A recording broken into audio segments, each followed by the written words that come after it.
orang Aceh, sampai Buya Kuong Teganggang, Buya Tamang merasiki. Dengan semua perusahaan yang ada di sini, kemudian buat satu MOU. Masyarakat ini tidak meminta lebih, cuma menuntut bagaimana masyarakat bisa makan. Betul? Bisa makan. Menyakon orang Aceh, sampai Buya Kuong Teganggang, Buya Tamang merasiki.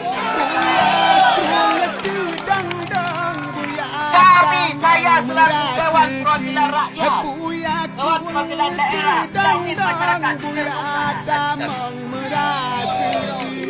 saya merasa terpisah. Banyak orang katanya, Buya Kuong Teganggang, Buya Tamang merasiki.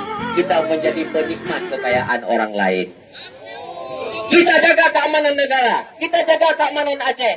Tapi yang lain tolong hormati keamanan ini. Jangan buat gesekan-gesekan di daerah dengan ketidakadilan. Pemerintah cukup bagus, tapi jangan hadirnya pihak-pihak swasta ini telah mengobok-obok keamanan. Banyak lagi yang dekat keluar menuju.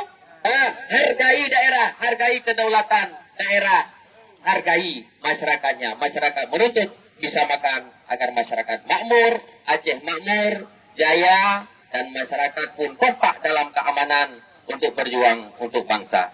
Tentu rasa demikian yang dapat saya sampaikan. Selebihnya mungkin kita minta tanggapan daripada Bapak DPRK selaku stakeholder di daerah.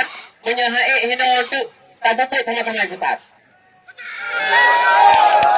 Ya, kita tetap kompak dan solid bagaimana menggolkan ini. Jangan sampai ini menjadi stagnan dan ngambang. Kalau tidak sanggup dipanggil perusahaan, kita panggil sama-sama nanti.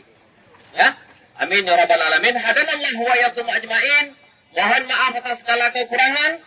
Saya selalu membuka diri dengan siapapun, dengan persatuan organisasi, dengan perwakilan.